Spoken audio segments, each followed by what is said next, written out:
Welcome all to the 2020 Amos Stalsus Memorial Fantasy Football League pre-draft video. I just want to go over a few things tonight. We had a crazy offseason with COVID. Not sure what's going on, but we are having a season as long as the league does. And we're excited for a lot of changes this year. And one of the things that I'm most excited about was the announcement last year, the need for a co-commissioner. I can't keep running this show on my own. So to start off, first and foremost, after a long nomination process, rigorous vetting, a decisive majority selected one who you may be familiar with, a bald-headed brother Buva of mine from West Intercourse, the one and only Niad, aka Tricky Todd, aka the manager of the Pig Killers. Todd Stalsus is here to my left. Welcome aboard. I look forward to managing this season with you. Thank you, Kerry Fry. Pleasure being here. Welcome all. Kerry, I just want to make sure before we go any further, should I put my shirt up? Do you have a mask? Are you 6 feet from me? I think we're a little... Okay, we you know did what? measure. Here, I know the video like may this. screw it up, but we are 6 feet, so therefore I think we're good with no masks. I don't know. Do you want me to put this on? Well, I mean, I appreciate the American flag, Okay. but I don't know if we need the mask. Okay, they might not be able to hear us on the video. I think we're good with this. Okay. Because it's virtual, we're good with no masks. Yep. So, Kerry, I just want to say that I'm honored and privileged to be here and serving alongside you. Hopefully, we'll make this season a great season for our members out there on the video. So let's get right into it. ASMFL members, we've done a lot of meetings this year, and we have a lot of changes to go through. So, Kerry, why don't you hit point one?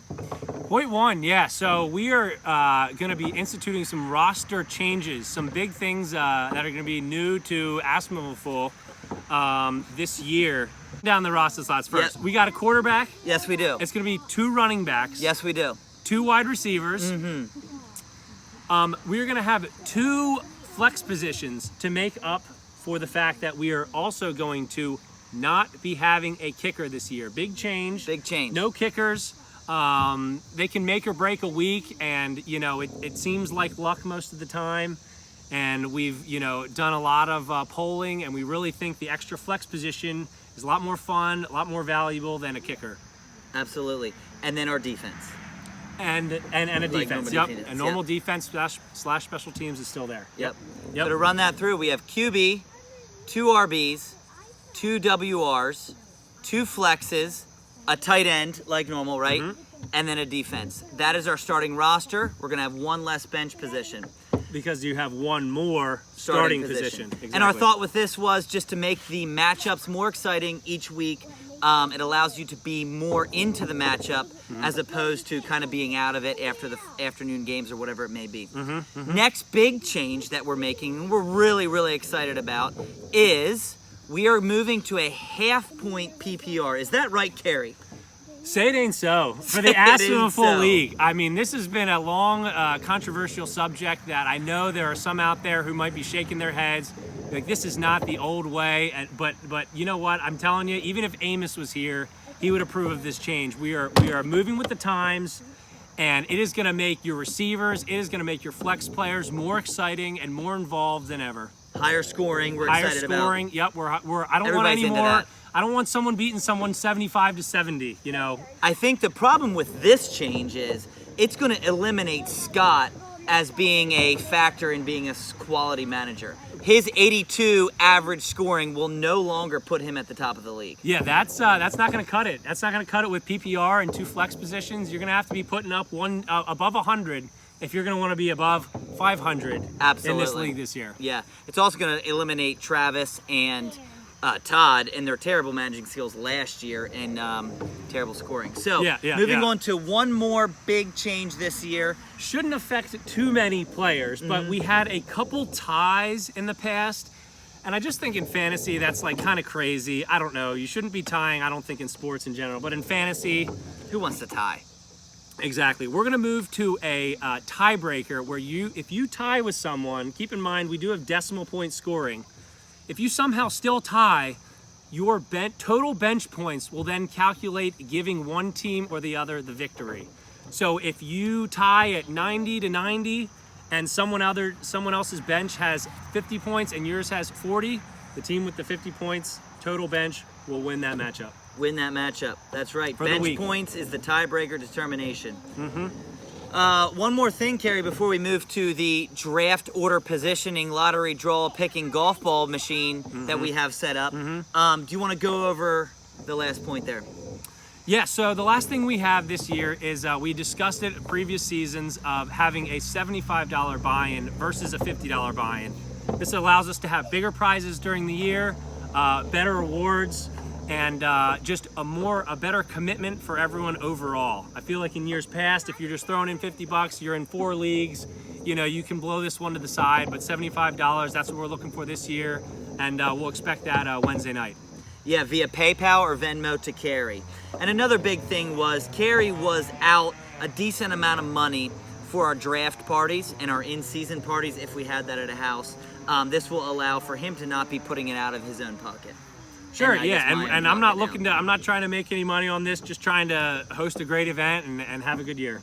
Kerry, you know what I'm excited about next here is our producers are telling us we need to move very quickly to the draft order selection. Are you ready to go to the draft order? I am ready. I am selection? ready for the number 4 pick. That's what I'm hoping for. The number 4 pick. Yep, Okay. yep. Stay tuned. We're going to draft order selection after these fine words. See you there. Hey, fine word.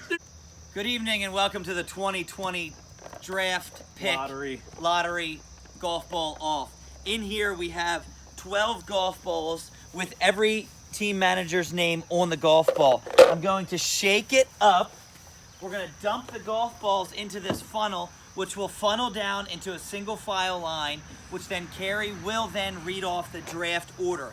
Starting with the bottom of the line is going to be the 12th pick, following all the way to the final result as the single pick. So here we go, shake it up. There is no premeditated, discussed order out of This this. is random. And we're gonna go like this, like the game Yahtzee. I'm gonna lift up the table a little bit, with a little bit of a shake. And you know what? I'm gonna let some golf balls off randomly, do a little bit of little shake. hokey pokey. All right. And we have the 12 Here we golf have balls the in 12th line. pick of the 2020 draft goes to Kyle. Kyle. The 11th pick, Carson, aka the Kid. We have the 10th pick. That will be Doug, the 2019 champion. What pick was that? 10. 10th? Yep. This is the 9th. We have Todd with the 9th pick of the 2020 draft. The 8th pick to Steve. I think he's had the 8th pick every year since I've been here. The 7th pick, last year's last place, Travis. The 6th pick goes to Zach. Welcome back from Florida. The 5th pick goes to Scott. Village Road Butt Kickers. The 4th pick, the one and only Flying Dutchman, Brad. The 3rd pick, my goodness, Mitch Hershey. That's a great spot to be in. The 2nd pick, that will go to Clark. And that would mean somehow, this was completely random, the 1st pick goes to me. This was not planned. You saw how random that was. Don't even want the 1st pick. If you want to trade it with me, let me know. There's your order, folks. After a long nomination process, rigorous vetting, a decisive majority selected one who you may be familiar with, a bald-headed brother Buva of mine from West Intercourse, the one and only Niad, aka Tricky Todd, aka the manager of the Pig.